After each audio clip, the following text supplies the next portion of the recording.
Hello friends, welcome to crazy G K trick. दोस्तों, आज के वीडियो लेक्चर में हम इंडियन ज्योग्राफी के अंतर्गत बहुत ही महत्वपूर्ण टॉपिक गंगा रिवर सिस्टम या फिर गंगा नदी तंत्र को बहुत ही डिटेल में डिस्कस करेंगे। दोस्तों, यदि हम बात करें गंगा की, तो भारत की सबसे महत्वपूर्ण नदी है। यदि आप इसको लंबाई के अकॉर्डिंग देखते हो तो भारत की सबसे लंबी नदी है। इसके अलावा इसका जो ड्रेनेज सिस्टम है, अपवाह तंत्र है, उस हिसाब से भी भारत की सबसे बड़ी नदी है। यदि आप प्राचीन ग्रंथों में इसका जिक्र देखें तो पुराणों से लेकर ऋग्वेद तक इसका हमें जिक्र देखने को मिलता है। इसके अलावा भौगोलिक दृष्टिकोण से, आर्थिक दृष्टिकोण से, सांस्कृतिक दृष्टिकोण से, धार्मिक दृष्टिकोण से हमारी पूरी भारतीय संस्कृति में इसका काफी महत्वपूर्ण योगदान है। तो दोस्तों, पूरी गंगा नदी को हम यहाँ पर दो पार्ट में डिस्कस करेंगे। देखिए, पहले पार्ट में हम क्या डिस्कस करेंगे। पहले पार्ट में हम डिस्कस करेंगे कैसे ये देवप्रयाग में भागीरथी और अलकनंदा के संगम से बनती है। अर्थात देखिए, ये उत्तराखंड का जो पर्वतीय क्षेत्र है, यहाँ पर जो गंगा है अनेक नदियों के संगम से अपना स्वरूप धारण करती है। अर्थात गंगा ऐसा नहीं है कि पर्टिकुलर किसी रीजन से इसका ओरिजिन होता है ना। इसका बनती कैसे है, ये भागीरथी और अलकनंदा के संगम से बनती है। तो कैसे ये उत्तराखंड के पर्वतीय क्षेत्र में बहती है, इसके बाद कैसे ये मैदानी क्षेत्र में प्रवेश करती है, फिर अनेक राज्यों से होते हुए बंगाल की खाड़ी में गिरती है, तो वो हम सेकंड पार्ट में डिस्कस करेंगे। तो ये पूरे वीडियो लेक्चर को हम दो पार्ट में यहाँ पर डिस्कस करने वाले हैं। देखिए, सबसे पहले उत्तराखंड रीजन में हम इसको डिस्कस करते हैं। तो देखिए, एक सतोपंथ ग्लेशियर है जहां से एक नदी का ओरिजिन होता है, जिसको क्या बोलते हैं, विष्णु गंगा नदी। ठीक है, सतोपंथ ग्लेशियर या फिर क्या है, हिमानी, इसको हम बोलेंगे हिमानी। हिमानी या फिर ग्लेशियर। अब सबसे पहले समझ लीजिए आखिर हिमानी या फिर ग्लेशियर होता क्या है। तो देखिए, जो ऊंचे ऊंचे पर्वत होते हैं, जैसे हिमालय की आप यदि जो ग्रेटर हिमालय है, इसकी एवरेज हाइट देखेंगे तो 6100 मीटर है। तो इसकी जो एवरेज ऊंचाई है 6100 मीटर है। तो इसके जो शिखर है हमेशा बर्फ से जमे हुए होते हैं। तो बर्फ की जो चट्टाने होती हैं, माउंटेन्स होते हैं, उनको ही हम ग्लेशियर या फिर हिमानी बोलते हैं। ठीक है, तो इसी सतोपंथ ग्लेशियर है उत्तराखंड में, यहाँ से विष्णु गंगा नदी का ओरिजिन होता है। और यदि आप जगह की बात करेंगे तो जगह का नाम है बद्रीनाथ। ठीक है, तो बद्रीनाथ से विष्णु गंगा नदी निकलती है या फिर सतोपंथ ग्लेशियर से विष्णु गंगा नदी का ओरिजिन होता है। ये बात आपको याद रखना है। इसके अलावा बद्रीनाथ के बारे में एक और चीज बता दूं। ये जो भारत हिंदू धर्म में चार पवित्र धाम बताए गए हैं, उसमें से एक धाम है बद्रीनाथ। इसके अलावा तीन और कौन कौन से हैं, तो एक आपको द्वारका गुजरात में देखने को मिलेगा, पुरी जगन्नाथपुरी उड़ीसा में, इसके अलावा रामेश्वरम, रामेश्वरम तमिलनाडु में। तो ये चार पवित्र धाम बताए गए हैं हमारे हिंदू धर्म में। तो इसके अलावा नहीं, इसके अलावा जो ये चार पवित्र धाम है, इनको तीर्थ भी कहा जाता है। इसके अलावा इनकी एक और सांस्कृतिक मान्यता ये है कि यदि आप इनकी लोकेशन देखेंगे चारों धाम की, तो बद्रीनाथ आपको उत्तर में देखने को मिलेगा, जो जगन्नाथपुरी है ये आपको पूर्व में उड़ीसा में देखने को मिलेगा, द्वारका आपको पश्चिम में गुजरात में देखने को मिलेगा, रामेश्वरम आपको दक्षिण में तमिलनाडु में देखने को मिलेगा। तो ये जो चारों धाम है, चारों अलग अलग दिशाओं में स्थित है। तो इनके पीछे एक ये धार्मिक और सांस्कृतिक मान्यता भी है कि जब कोई हिंदू इन चारों धामों की यात्रा करे तो उसी बहाने वो पूरे भारत का भ्रमण भी कर ले, पूरे भारत की विविधता को भी पहचान ले। तो ये चार धाम भी आपको याद रखने हैं। चलिए आगे डिस्कस करते हैं। फिर देखिए, एक और उत्तराखंड में ही कामेत ग्लेशियर है, जहां से धौली गंगा नदी का ओरिजिन होता है। तो ये बात आपको याद रखना है ना। सतोपंथ से विष्णु गंगा निकल रही थी और कामेत ग्लेशियर उत्तराखंड में ही है, यहाँ से धौली गंगा नदी का ओरिजिन। और ये दोनों आपस में कहां पर आकर के मिलती हैं, तो विष्णु प्रयाग में आकर के मिलती, जो कि पहला प्रयाग है। देखिए, अब इस पूरे उत्तराखंड रीजन में हम पांच प्रयाग देखेंगे, है ना, पांच प्रयाग डिस्कस करेंगे। तो पांच प्रयाग में से जो पहला प्रयाग है वो कौन सा प्रयाग है, विष्णु प्रयाग, जो कि विष्णु गंगा और धौली गंगा के संगम पर स्थित है। अब जब ये दोनों नदियों का संगम होता है तो यहाँ से बिल्कुल एक नई नदी बनती है, जिसको क्या बोलते हैं हम, अलकनंदा। तो विष्णु गंगा और धौली गंगा जब विष्णु प्रयाग में आपस में आकर के मिलती हैं तो इनको अलकनंदा कहा जाता है। ये बात आपको याद रखनी है, ठीक है। इसके अलावा एक और चीज आप समझिए एग्जाम के पॉइंट ऑफ व्यू से। कभी कभी एग्जाम में क्वेश्चन आता है कि अलकनंदा नदी का ओरिजिन कहाँ से होता है। अब देखिए, अलकनंदा नदी का कहीं से ओरिजिन नहीं हो रहा है, ये विष्णु प्रयाग में विष्णु गंगा और धौली गंगा के मिलन से बन रही है ना। लेकिन एग्जाम में ऑप्शन में आता है सतोपंथ ग्लेशियर या फिर बद्रीनाथ। तो आपको टिक कर देना है, क्योंकि सही आंसर यही होगा। क्योंकि ऐसा माना जाता है कि अलकनंदा का ओरिजिन विष्णु गंगा के नाम से सतोपंथ ग्लेशियर या फिर बद्रीनाथ से होता है। तो ये बात भी आपको याद रखना है। एक और एग्जाम में क्वेश्चन बनता है कि बद्रीनाथ किस नदी के किनारे स्थित है, तो अलकनंदा नदी के किनारे स्थित है। यह बात आपको याद रखना है, क्योंकि विष्णु गंगा जो है वो अलकनंदा का ही स्वरूप है। चलिए आगे डिस्कस करेंगे।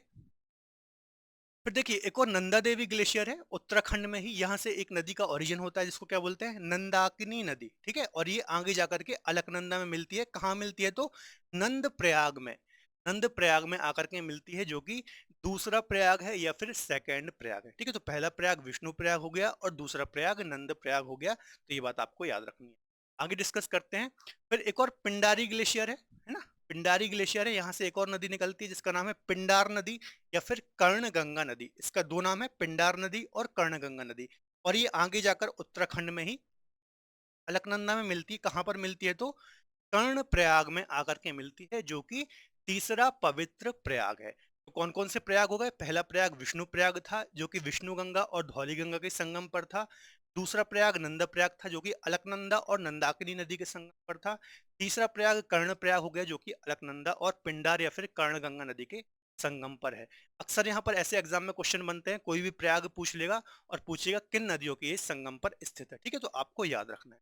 चलिए आगे डिस्कस करते हैं।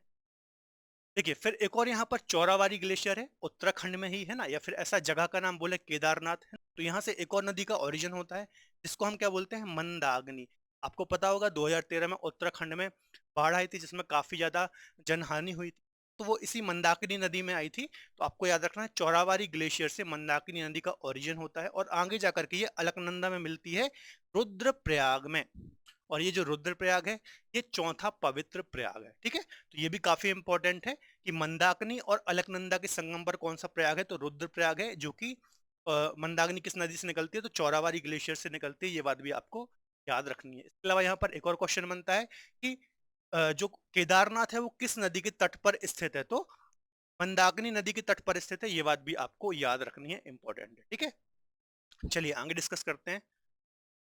देखिए, फिर गंगोत्री या फिर गोमुख ग्लेशियर है ना। यहाँ से एक और नदी का ओरिजिन होता है, भागीरथी नदी। गंगोत्री ग्लेशियर या फिर गोमुख। अब इसको थोड़ा समझ लीजिए, कई बार एग्जाम में क्वेश्चन आता है कि भागीरथी या फिर गंगा का ओरिजिन कहाँ से होता है। तो उसमें दोनों ऑप्शन में कई बार बच्चों को कंफ्यूजन होता है, गंगोत्री है या फिर गोमुख है। देखिए, गंगोत्री एक बहुत ही बड़ा ग्लेशियर है, इस प्रकार से है ना, काफी लंबा काफी बड़ा ग्लेशियर है।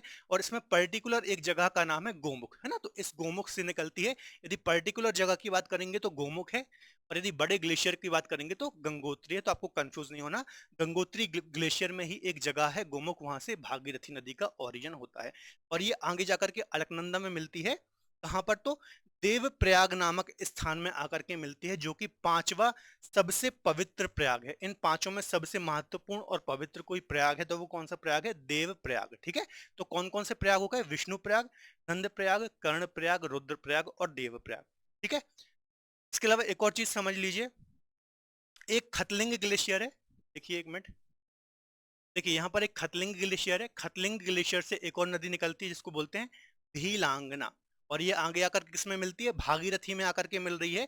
और इन दोनों के संगम पर टिहरी बांध है या फिर टिहरी डैम है ना। अब इनके संगम पर कोई प्रयाग नहीं है, लेकिन ये इंपॉर्टेंट इसलिए है क्योंकि इन दोनों नदियों के संगम पर भारत का जो सबसे ऊंचा सबसे ज्यादा हाइट वाला डैम है, टिहरी डैम, वो इन्हीं दोनों नदियों के संगम पर स्थित है। तो कई बार एग्जाम में क्वेश्चन आता है, टिहरी डैम किन दो नदियों के संगम पर स्थित है? तो भागीरथी और भीलांगना। और कई बार जो यूपीएससी जैसे एग्जाम है तो उनका ओरिजिन भी पूछ लेंगे कि भीलांगना नदी का ओरिजिन कहाँ से होता है? तो खतलिंग ग्लेशियर से इसका ओरिजिन होता है। ठीक है, अब थोड़ा देवप्रयाग के बारे में डिस्कशन कर लेते हैं। देखिए, जहां पर भागीरथी और अलकनंदा नदी आकर के मिल रही है ना, तो कहाँ मिल रही है? देवप्रयाग नामक स्थान पर। तो गंगा अपना जन्म यहीं से लेती है, फिर अपना स्वरूप यहीं से धारण करती है। तो देवप्रयाग के नाम से ही जो गंगा नदी है, इसका नाम गंगा पड़ता है। तो आपको याद रखना है, भागीरथी और अलकनंदा जब देवप्रयाग में मिलते हैं तो यहीं से इसका नाम गंगा पड़ता है। तो ये बात आपको याद रखनी है। ठीक है, इसके अलावा एक बात और आपको यहाँ पर याद रखनी है कि जब गंगा नदी ने धरती पर अपना स्वरूप धारण किया था या फिर धरती पर वो उतरी थी, तो उनके साथ सभी देवी देवता भी धरती पर आ गए थे। इस कारण से इनको देवों का प्रयाग या फिर देव प्रयाग इसका नाम दिया गया है। तो सबसे पवित्र प्रयाग है, ये बात आपको याद रखनी है। ठीक है, इसके अलावा जब गंगा नदी आगे चलती है तो हरिद्वार नामक स्थान है। हरिद्वार के बाद से ये मैदानी क्षेत्र में या फिर मैदानी भाग में प्रवेश करती है, या फिर जो प्लेन एरिया होता है उसमें प्रवेश करती है ना। देखिए, मैंने अभी बताया, जो ये पूरा उत्तराखंड का क्षेत्र है, ये पूरा पर्वतीय क्षेत्र है। तो पूरे उत्तराखंड रीजन में जो गंगा है, जैसे गंगा अपना स्वरूप धारण कर रही है तो वो पूरे पर्वतीय क्षेत्र में प्रवाहित हो रही है। लेकिन हरिद्वार के बाद से ये मैदानी क्षेत्र में प्रवेश कर जाएगी, और फिर बिजनौर से या फिर जो बिजनौर जिला है उत्तर प्रदेश से, वहां से ये उत्तर प्रदेश में प्रवेश करेगी और फिर आगे ये ट्रेवल करती है। ठीक है, तो इस प्रकार से आपको सारी चीजें याद रखना है कि कैसे गंगा बनती है देवप्रयाग में, कितने नदियों के संगम से, है ना। कई बार यहाँ पर बच्चों को काफी ज्यादा कंफ्यूजन होता है। तो आई थिंक आपका ये कंफ्यूजन दूर हो गया होगा। इसके अलावा एक और मैं आपको इससे रिलेटेड एक इंटरेस्टिंग किस्सा बताऊंगा कि जैसे देखिए जो भागीरथी नदी है, इसको जो उत्तराखंड की कथाएं हैं, है ना, वहां पर जो कथाएं चलती हैं उसमें इसको सास का दर्जा दिया गया है, को सास कहा गया है। इसके अलावा जो अलकनंदा नदी है, इसको बहू की संज्ञा दी गई है उत्तराखंड की लोक कथाओं में।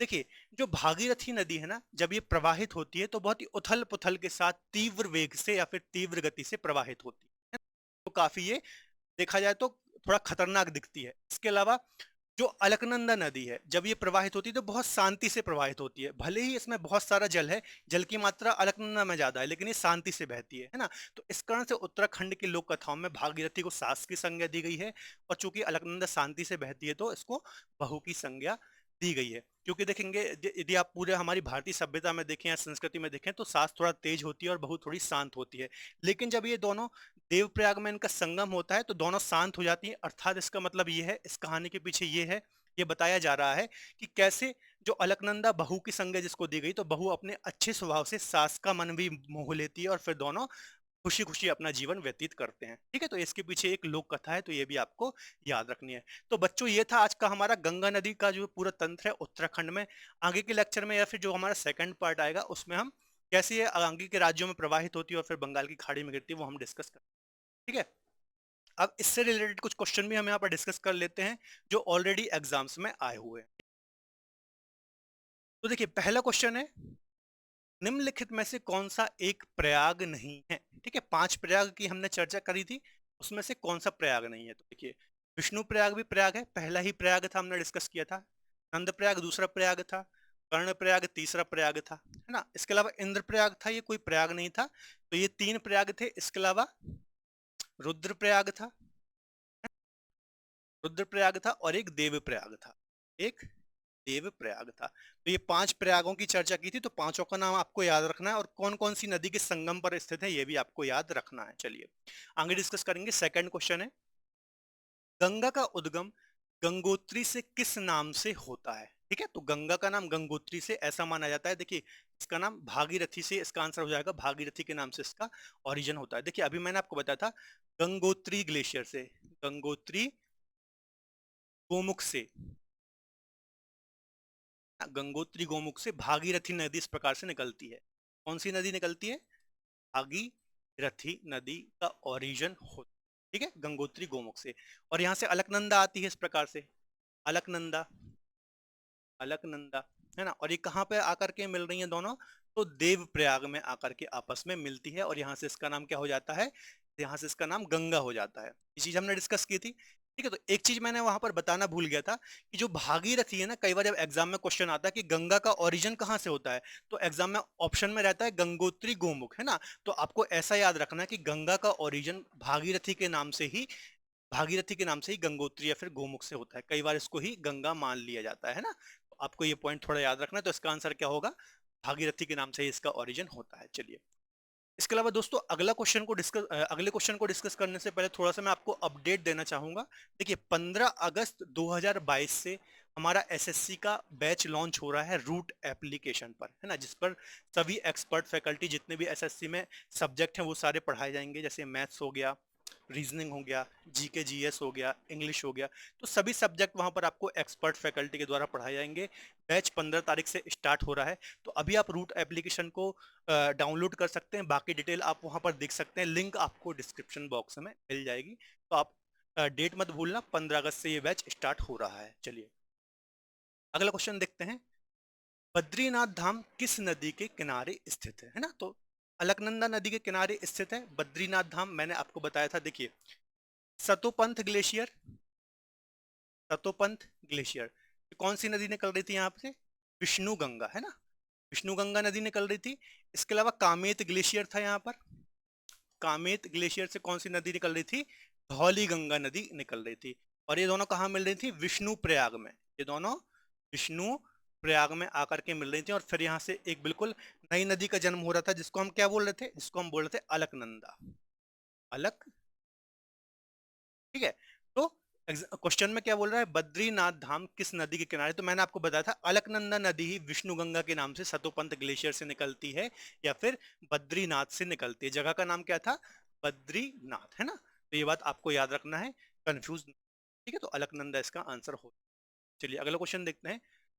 अलकनंदा का उद्गम किस नाम से होता है? तो अब भी मैंने आपको डिस्कस करा है किस नाम से होता है। इसका ओरिजिन तो विष्णु गंगा के नाम से इसका ओरिजिन होता है। ठीक है, चलिए अगला क्वेश्चन देखते हैं। किन दो नदियों के संगम पर विष्णु प्रयाग स्थित है? विष्णु प्रयाग, अभी मैंने आपको ये चीज डिस्कस कराई।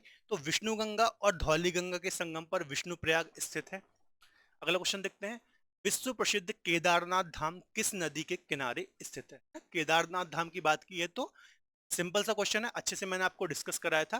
तो मंदाकिनी नदी के किनारे चौरावारी ग्लेशियर से, चौरावारी ग्लेशियर मैंने बताया था, चौरावारी ग्लेशियर से कौन सी नदी निकलती है?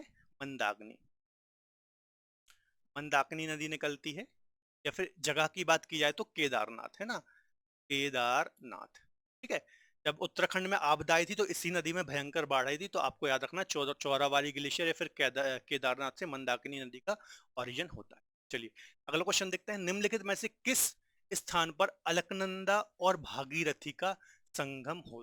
ठीक है, तो सबसे जो प्रसिद्ध और प्रयाग है देव प्रयाग, यहाँ पर ही दोनों नदियां आकर के मिलती हैं कि 5 प्रयागों में सबसे पवित्र प्रयाग है। ठीक है, तो सिंपल सा क्वेश्चन था। अगला क्वेश्चन है। किस स्थान के बाद गंगा नदी मैदानी क्षेत्र में प्रवेश करती है? तो क्या आंसर हो जाएगा इसका? हरिद्वार। सिंपल सा क्वेश्चन और काफी इंपॉर्टेंट क्वेश्चन है, कई बार एग्जाम में आया हुआ है, तो आपको याद रखना है। हरिद्वार के बाद से ये मैदानी क्षेत्र में प्रवेश करती है। इसके पहले पूरा जो उत्तराखंड का रीजन है पर्वतीय क्षेत्र है। ठीक है, चलिए अगला क्वेश्चन देखिए। निम्नलिखित कथनों का परीक्षण करें और नीचे दी गई कूट को सही सुमेलित करना है इनको, है ना। तो देखिए पहला क्या है, देवप्रयाग अलकनंदा एवं भागीरथी नदी के संगम पर स्थित है, बिल्कुल सही बात है। ठीक है, जो देवप्रयाग है अलकनंदा और भागीरथी नदी के संगम पर है, तो बिल्कुल सही बात है। रुद्रप्रयाग अलकनंदा और मंदाकिनी के संगम पर है, तो ये भी बिल्कुल सही बात है, सही हो जाएगा। इसके अलावा अलकनंदा नदी बद्रीनाथ से बहती है, तो ये भी बिल्कुल सही बात है। तो सी आंसर इसका सही हो जाएगा। 1, 2 और 3 जो तीनों स्टेटमेंट दिए गए हैं बिल्कुल राइट हैं, है ना। चलिए अगला क्वेश्चन देखते हैं। सूची 1 और 2 को आपको मिलान करना है यहाँ पर। तो देखिए पहला क्या है, रुद्रप्रयाग। तो रुद्रप्रयाग किन दो नदियों के संगम पर स्थित है? तो अलकनंदा और मंदाकिनी के संगम पर, तो ये क्या हो जाएगा? ए। दूसरा क्या है, नंदप्रयाग। तो नंदप्रयाग का क्या हो जाएगा? विष्णु गंगा और मंदाकिनी, तो इसका क्या हो जाएगा? बी। ये तीसरा क्या है, कर्णप्रयाग। तो कर्णप्रयाग क्या हो जाएगा? अलकनंदा और पिंडार, तो ये सी हो गया। और देवप्रयाग सबसे पवित्र प्रयाग, तो भागीरथी अलकनंदा, तो डी हो जाएगा। तो इसका आंसर क्या हो जाएगा? बी सही हो जाएगा। 2, 4, 3, 1 बिल्कुल सही हो जाएगा। तो काफी महत्वपूर्ण क्वेश्चन था ये। सारे प्रयाग आपको पता होने चाहिए किन नदियों के पर स्थित। तो बच्चों ये हमने 10 क्वेश्चन डिस्कस किए जो कि उत्तराखंड क्षेत्र में जो गंगा नदी प्रवाहित होती है उससे रिलेटेड थे, ऑलरेडी एग्जाम्स में आए हुए हैं और काफी महत्वपूर्ण क्वेश्चन है। एक दो बार आप वीडियो को देख लीजिए, आपके सारे कॉन्सेप्ट अच्छे से क्लियर हो जाएंगे। इसके अलावा कॉपी पर भी आप एक बार ये पूरा जो मैप मैंने बताया है वो ड्रॉ कर लीजिए। ठीक है, इसके अलावा दोस्तों यदि आप मुझसे इंडियन ज्योग्राफी, वर्ल्ड ज्योग्राफी पढ़ना चाहते हैं तो रूट एप्लीकेशन पर आप मुझसे पढ़ सकते हैं। मेरा बैच वहाँ पर 7 तारीख से लाइव है या फिर 7 तारीख से मेरा नया बैच वहाँ पर स्टार्ट हो रहा है, तो आप एक बार रूट एप्लीकेशन को विजिट जरूर करें।